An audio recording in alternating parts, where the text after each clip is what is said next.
the Healing Through Love podcast with Sharlene Lynch and Rose Davidson. In episode 123, Christina Skillman shares the secrets to love, vulnerability, and embracing true beauty. I just want to say that's a red flag. And I want, because whoever you're going to spend the rest of your life with, you should feel like you can be your whole self. Because if the end goal and the biggest desire for every human being on the planet is to be fully known and fully loved, you can't be with someone who makes you want to put your guard up. Absolutely. I love it. It's so true. So finding that perfect partner is an inside job on every level from what you've said, and we need to do the inside work. And when we have a higher level of self-worth, we're no longer even attractive to people that want to do us harm. They don't even see us. We're annoying to them on every level. That's right. So they leave us alone and we're no longer attractive. So it is all an inside job. It's and true. I love what you said about the red flags. We must be mindful of them. And this level of awareness is the beginning of the truth from what you've said. Yeah. Welcome to another episode of Healing Through Love. Each week, we share ideas, experiences, and resources to increase the awareness of domestic and family violence and to empower survivors to grow and thrive. We talk with experts who share their advice, or with people who have experienced abuse, no matter where they are on their journey. This is all about healing through love. And now, here are your hosts, Sharlene Lynch and Rose Davidson.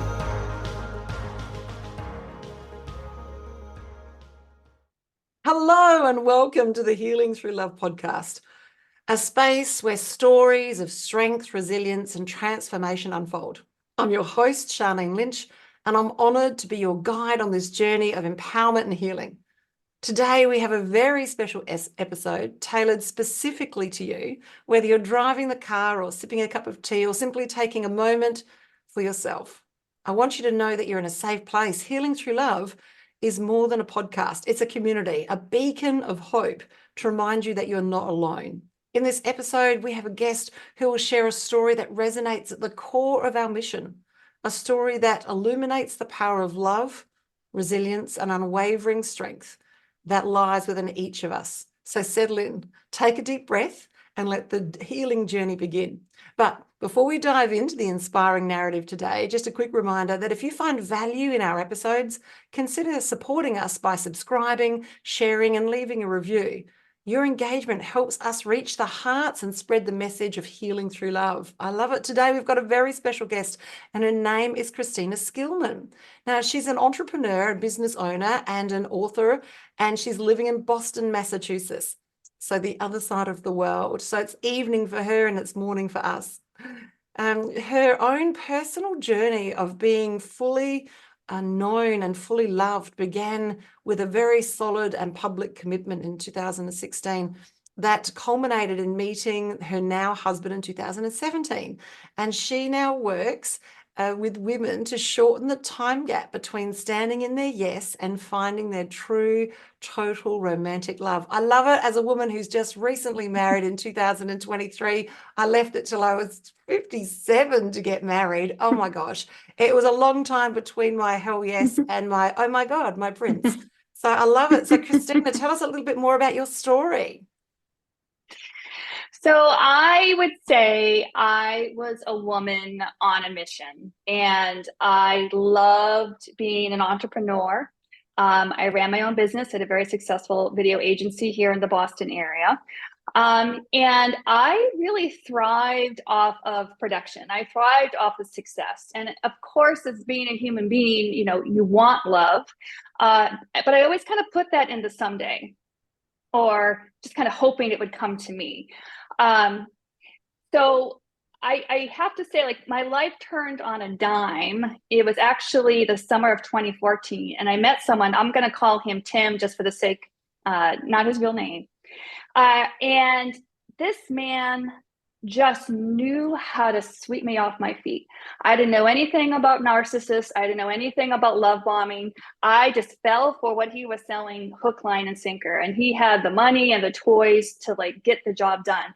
And I give him credit. He is very good at wooing women. And I just fell head over heels for this man. A year and a half later, lots of like heartbreak and pain. Obviously that relationship didn't work out. And I'm here to tell you right now, as sad and awful as that ending was, it was without a doubt the best thing that ever could have happened to me. It's the best thing that I met him, and it was the best thing that we did not work out. So if you are living with heartbreak today, I want to tell you what someone said to me. Your first love, in a lot of ways this man was my first love, is not your last love. There is still time. And until someone's putting nails in your coffin, it is not too late, and you haven't missed it. And I just remember, I used to come home at night, you know, and you have the success or you have the victory and the win, and you come home yet again to an empty apartment, right? You come home to the dishes in the sink that you have to clean, or the laundry that you have to do, because there's nobody there to help you do it. And sometimes the loneliness would just kind of crush me. And I would just almost sink to the floor in tears because it was just so overwhelming. And I look back now, and what I realized what that was my female heart, my feminine essence was screaming for me to pay attention to it. And for the first time in my life, I couldn't silence her with busyness. I couldn't silence her with success or achievement. She was going to have me pay attention to her, and I was going to have to focus on this area of my life, because once I had tasted love, and it was just a taste, it wasn't even the real thing, folks. I'm here to tell you that it was not the real thing. I couldn't live without it. And I didn't want to live without it again. And so I made a very real choice, a conscious choice, that I was going to have love in my life. And I was willing to do whatever work was necessary on myself to have it. And I went public with it. I mean, I was telling all my friends, anyone who would listen, I would tell. And, you know, initially I put myself online, I started dating, and I found myself, honest to God, dating the same pattern of men that I've been dating my whole life, you know? And that's when I started to realize, like, here I am, like, for the first time in my life, dating with great intention, and yet I'm still repeating the same mistakes over and over and over again. And that's when it dawned on me, like, the problem is me. And so that's when I started to do the intense inner work necessary. And I worked with coaches. I think I worked with 2 different coaches over the next year and a half. And I embarked on this life-changing journey. And that culminated a year and a half later with me meeting my now husband. And I can tell you, by the time I met Joe, my now husband, the kind of man I was looking for, the kind of person I was attracted to, was entirely different than any man I'd ever dated before in my life. And I just want you to think about how huge that is. I literally changed who I was attracted to, who I was looking for. I had to do so much work on my brain and had to heal so many wounds from my childhood to get myself to the place that I could truly receive and give love and receive that support and that companionship from a man who made me feel safe, a man who made me feel wanted, like, who called me good, who didn't come at me with like little knives to dig at me or cut me down. And that, I can't even tell you like how that took, for me, it took me a year and a half to kind of put the pieces together and finally figure it out. And that's why I started this journey. And that's why I am writing a book about this, because I want to be able to tell women in a very short and concise way some of the steps that I had to take and the many learnings and healings that I had to do to get myself from, you know, consistently falling for a certain type of man where it was never going to work out, to finding the man of my dreams who looked very different than how I thought he would look. And I have never been happier. I love it. I love it. I love it. I love it. So coming back to starting to do the work on you and having that association with the two different coaches, how important do you think, or how pivotal do you think getting to your own values are for you getting on the same page for the love that you're meant to have? As far as what was the value of me working with coaches, So or your own you talk personal about values? like digging into your own personal values and understanding what's important to you. Well, there's a lot of great exercises that I had to do. But one of the things that I really had to come and realize was that I can have it, that I can have what I want, and that there's more than enough out there. So if I am dating someone and he's not it, or he's not into me for whatever reason, it's okay, because there's somebody else out there. So true. And I really had to wrap my head around that. I had to wrap my head about what I had to offer was enough, because I hid behind perfectionism for so long. And I really projected this image of myself that I thought everyone else wanted me to be. And to be able to take down that and learn that vulnerability and to offer up the true Christina Skillman was scary. And what hurt even more was, like, if you met someone who didn't like it, who didn't like the Christina Skillman, like, that would really kind of set me back and like really hurt my feelings, because the first time in my life I was dating, barefaced, right? I was showing the world who I really was.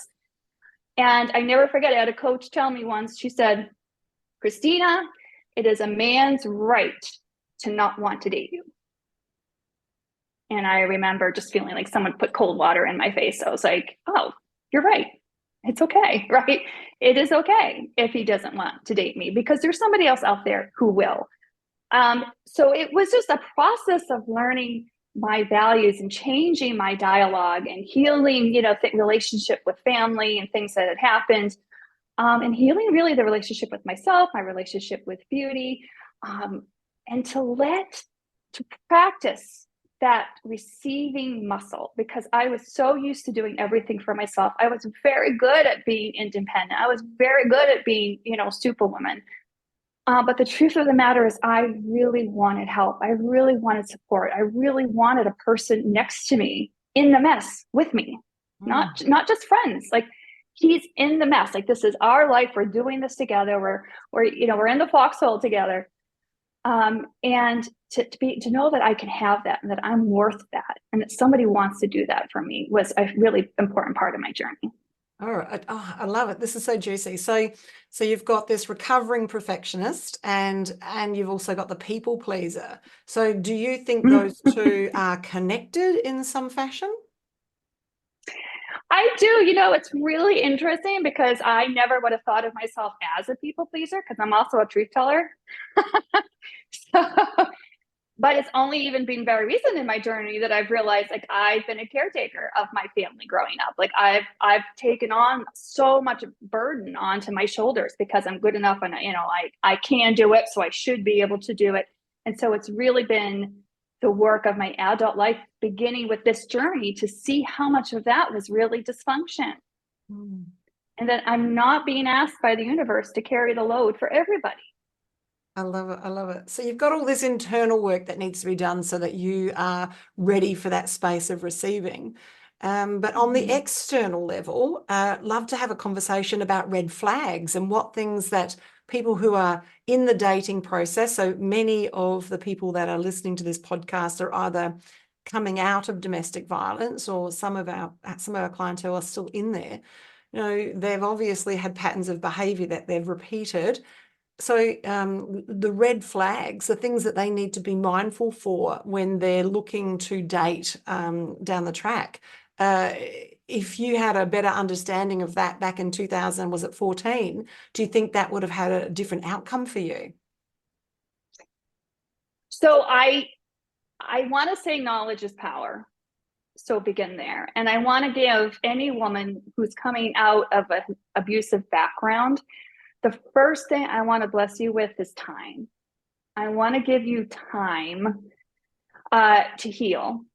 And I want to give you time to understand those old patterns and what role you might have played in participating with them in some way. Because if we can't understand that and do the forgiveness of yourself and the other people and do all that healing that we need to do, you're just going to keep repeating those same patterns over and over again. We've got to take what's currently in the darkness and bring it into the light. And that takes time. I know when you really want something, and I want to bless that desire to really want love in your life, you're going to have it. It is your destiny to have it. But please understand, it is a process. And that process is good, and it's going to change the rest of your life. So the first red flag has to do more with us. Like, please don't feel that panic. You have time. There is no clock, Matt, that's going to run out and then you're going to lose the love of your life. He's coming. But whole, healthy people attract whole, healthy people. So let's get ourselves whole, healthy, and happy so that we can attract a like-minded person. Because a major red flag for me, you know, speaking of that initial relationship was love bombing. And I didn't even know what it was. It's funny though, because I remember I had a dream when we were first dating that my ex-boyfriend was coming in a big black tank to take over my life. Because I could feel even that early stage that it wasn't about me. It made it sound like it was all about me. But at the end of the day, it was all about him. It was all about what he wanted and when he wanted it. He knew, so that is a huge red flag. He knew how to manipulate you, and we need to be aware of when we're being manipulated. You know, one of the things that my husband did when we first started dating, he always made me feel like I was right, that I was good. So another red flag for me would be if someone's coming at you with a critical spirit, like little quips, little things to kind of keep you off balance and off guard. I just want to say, like, that's a red flag. And I want, because whoever you're going to spend the rest of your life with, you should feel like you can be your whole self. Because if the end goal and the biggest desire for every human being on the planet is to be fully known and fully loved, you can't be with someone who makes you want to put your guard up. Absolutely. I love it. It's so true. So finding that perfect partner is an inside job on every level from what you've said, and we need to do the inside work. And when we have a higher level of self-worth, we're no longer even attractive to people that want to do us harm. They don't even see us. We're annoying to them on every level. That's right. So they leave us alone and we're no longer attractive. So it is all an inside job. It's and true. I love what you said about the red flags. We must be mindful of them. And this level of awareness is the beginning of the truth from what you've said. Yes. That having that level of awareness, not just for our own self, but what's exteriorly happening, then we can respond differently and we're attractive to different people. I love it. Now, today you are only 3 months from the launch of your book. Is that right? Yes. That's exciting. That's exciting. Thank So you. we can expect to see great things, and I'm looking forward to being able to promote that in our community as well, the launch of the book. It's exciting. And so currently you've got a special offer for our listeners today. Is that right? Yes, I'd love to offer anyone who's listening a quick, what I call a 30-minute love tune-up. So if this is something, if any part of my message resonated with you, if this is something that you have felt is weighing on you, if you're feeling that loneliness, if you're feeling that readiness to want to stand in your yes and go get it, but you just don't know where to start, or maybe you feel like you keep attracting the same men or no men at all, believe it or not, both things are actually a pattern. And so I just want to invite you into that conversation, invite you into that awareness that, sometimes we all need help. Having an outside perspective can be really huge because our subconscious mind doesn't always know. It's looking for the same thing, right? And we have to, call what's currently operating in darkness into the light. And so if I can have a conversation with you and maybe point you in the right direction, or offer you a little bit of truth or tell you more of my story, if for no other reason than to give you the confidence and the faith to believe that you can have it, and it's out there for you, then I'd love to do that. I love it. It is so true that it's about time. My husband that I've just recently married, we dated when I was 21. So that's 30, oh gosh, more than 30 years ago. So I'm 57 now. Well, actually 58 as of last week. So there was a big gap. Congratulations. Thank you. There was a big gap in that. And we wouldn't have lasted if we'd stayed in a relationship until I was in my 20s, because I was just a firebomb. And it took 30 years for me just to settle down, pedal, and become the person that I am today. But the interesting thing is that he never stopped loving me. For that entire 30 years, I was still the one that got away. And after we've had too many beers, it would be tears for me that would be crying into the beers. And I love the story. I love the story. And when we're together, we drive everybody insane, because we're just in a love bubble, and we have been, and we probably won't drop out of it, because it's on every level we're destined to be together. But I had to do the inside work. I had to do the inside work to get me in a place where I was able to be loved the way that he loves me, because the love that he had for me was too much for me when I was in my 20s. And I went off and got myself into a whole lot of trouble in my 20s, 30s, and my 40s. And that's okay. I'm better now. But I love it. I love it. I'm excited that your book is coming out, and we've only got 3 more months to wait. I'm excited that you're so generous in offering this one-on-one, this love tune-up for 30 minutes. It's a very, very generous offer to have that time with you, so that you can dive in deep to see where the person is and what might help them move forward. And I love the fact that you're doing one-on-one coaching, because relationships it's a personal thing, and to be running a group program for this, it's not as intimate, and relationship is intimate, and it's about trust, and you get that trust when you're working one-on-one with somebody. So I'm excited that you work one-on-one, and I'm even more excited with the fact that your entire business is based on referrals. So that just goes to show the caliber of the work that you do and how you serve people, and they're so happy to refer you to their friends that need your services. I love it.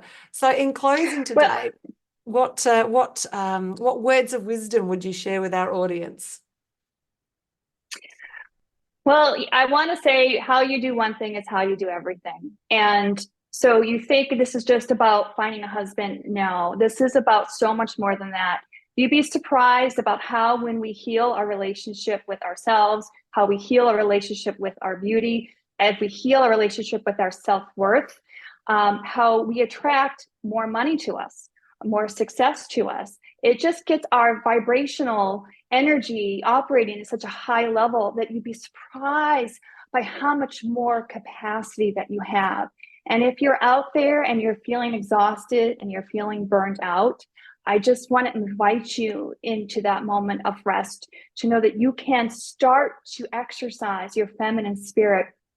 And it's powerful energy to start attracting those things that you want into your life, beautiful things that you can co-create, that it's possible for you, that you're worth it, and you can do it. Oh, I love that. You're speaking my language. I speak frequency, and it's all frequency, and high frequency is magnetic, and it attracts all sorts of delicious things. I love this. I love this. So the links to contact for the Love Tune-Up are going to be in the show notes, and also in the show description, and also how to contact Christina as well. It's been a privilege and a pleasure to have this conversation with you today. Now, if you're listening and you're a survivor, we have got Pamper Days. So think day spa on steroids coming up in your neighborhood. As of 2023, Healing Through Love has gone global. So we are now running these beautiful Pamper Days globally around the world. Reach out to us and we'll point you in the direction of one that's happening near you. If you're a practitioner and you can make a difference for people who are recovering and shifting through that very challenging time of family and domestic violence, we would love to connect with you so that you can see if you might want to participate in one of our Healing Through Love Pamper Days on a global scale. Please reach out to us with Healing Through Love. Our details are obviously in the show notes and in the show description.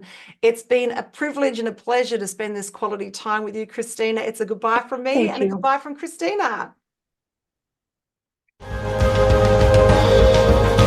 Thank you for joining us for this episode of Healing Through Love. You can get further resources, see the show notes, or simply reach out to us via our website at htlaustralia.org. Thanks so much for joining us, and we look forward to your company next time on the Healing Through Love podcast.